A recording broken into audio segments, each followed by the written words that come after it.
Hello, beer tubers, and welcome to another beer review with me, Peter, the master of hoppets. Today, reviewing my final can of Shred beer from this latest import, courtesy of Joaquin. Thanks a ton, Joaquin, for helping getting some Shred over.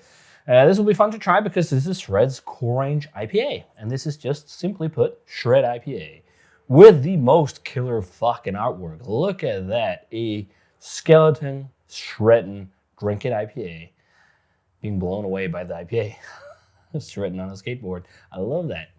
It's wow. This is actually one of their best pieces of art, I think, so far. It's great. So Shred IPA, West Coast IPA, 6.5%, classic combination here: Mosaic, Citra, Simcoe, and CDC. Whoops.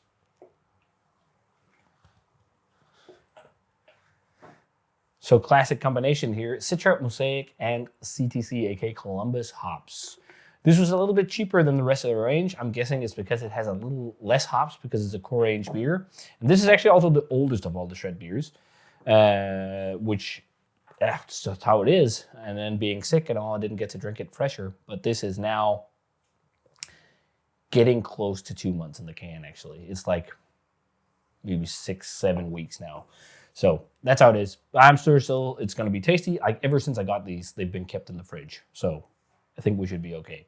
Pours a nice crystal clear yellow color. It looks like the modern West Coast. You know, all light base malts. And that's about it. White head. Better head retention on this one than some of the other ones.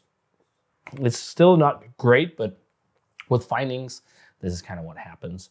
But man, this is so pale. It looks great. Let's check out the aroma on the Shred West Coast IPA.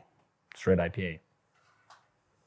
Yeah, it smells very nice. Smells very classic West Coast, this one. Very resiny, sticky, dank. Columbus really flying around in here a lot to me. Columbus is a really dominating hop. It has that dank citrus profile on this one. A lot of citrus on this. A lot of bright citrus, lemon pith, lime pith. A little bit of a blueberry kush thing. Grapefruit underneath. It smells more old school than any of the other ones so far, but still breath of modern tropical notes, which is great. It smells like a great core range IPA. It really does. It smells like something you'd love to sit and slay this, some cans of this, have some pizza, for example, barbecuing, like many scenarios where this would be very appropriate. It smells great. Let's try it. Cheers. Thanks again for helping, Joaquin.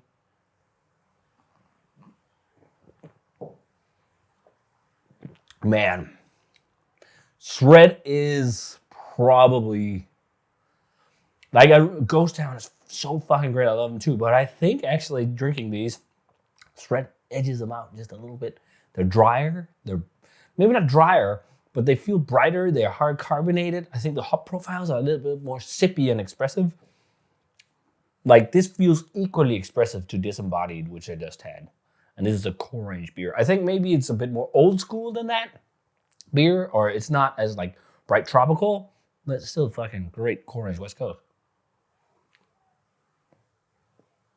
This has all the workings of a great core range beer that you can produce all the time and have in rotation often, where people will just get a 4-pack or a 6-pack to bring home. It's not too offensive compared to, like, some modern West Coast beers are really abrasive and intense on hop character. Maybe not abrasive, but very intense. It's still intense. It gives you that West Coast smack, but it's not like that, like, super saturated, crazy intense hop flavor on this one. Like, it's still very hop fragrant and intense, trust me, but it's just not the same, like, heavily saturated feel. Just comparing it to their own Cannibal Creek collab, that was very bright saturated. This is a bit more laid back. That makes sense because it's a core range beer. But I would be stoked if this was my core range West Coast. It's great. There's a lot of that tropical fruit as well, actually. I guess a bit of pineapple kush vibes. Also a little bit of sweet tropical notes. And then Columbus sticky notes. There's grapefruit as well, a little bit of diesel. It doesn't go into like too much like pine and resin and all that, which is nice because I think that's like a little bit of a thing of the past in West Coast. It's more of the flavors like this that are more bright and sippy.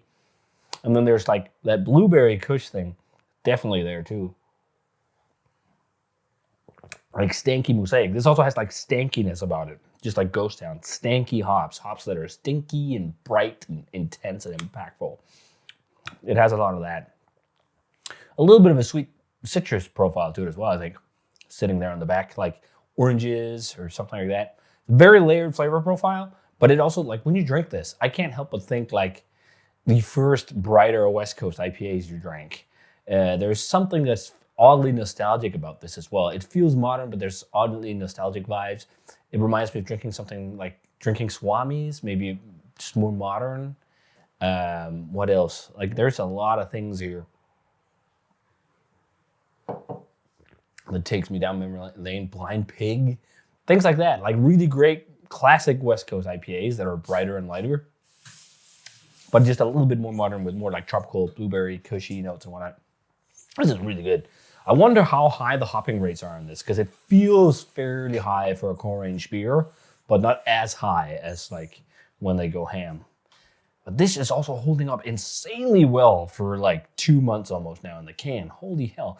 Also just shows when you keep beer cold, shelf life is just so much more better. It just really works. Keeping beer cold is what you need to do. This is great. It's not too far off, again, like some of the great West Coast core range beers. I mean, I could see this make an impact as a great core range West Coast. I know people always want news these days and new beers, but having something like this that customers can always come back to is awesome. We have one as well at Bad Seed, Slice of Sunshine, which is a similar hop code. Just swap out CDC and Simcoe with Nelson. And that's our core range West Coast. And we have it everywhere. I had it with pizza on vacation at a restaurant here. And it was almost like, it was great pizzas. Like, I don't know, kind of Italian inspired, but sitting there, blazing heat. It was a beach town. And I drank Slice of Sunshine, West Coast IPA. It's like, I'm almost in California right now because I couldn't help think of Pizza Port. You know, that was a great experience.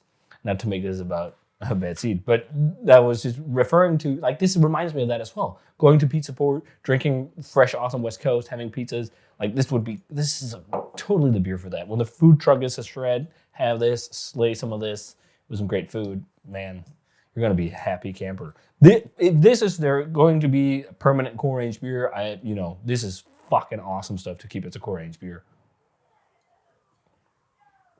Sack and Amy are killing it, man. Some of the best West Coast IPA in the biz right now. Jesus. It was really good.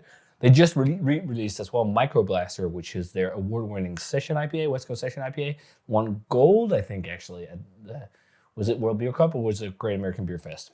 It just won gold in either of the two. And it won awards before that as well.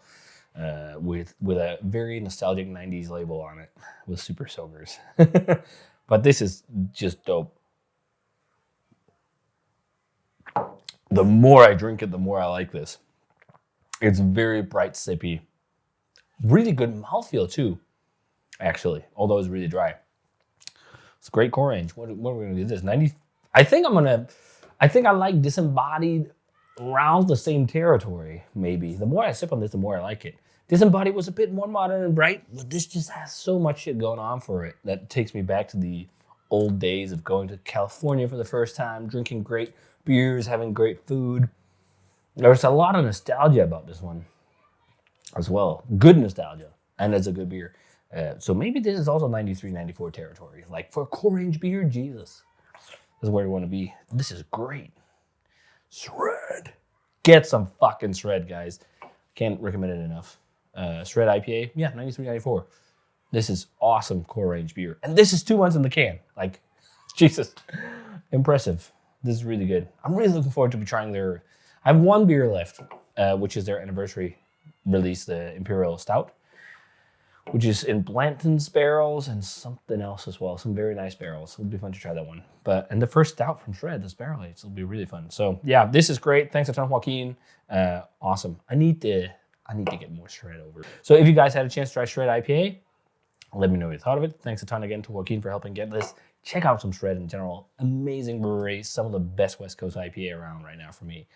Love them. So if you guys had this one already, let me know what you thought of it. As always, remember to comment, subscribe, check out the Facebook fan page and Twitter and Instagram. Give the video a thumbs up if you enjoyed it, and ring the bell for future notifications about videos. And I'm going to say cheers. See you guys in another beer review.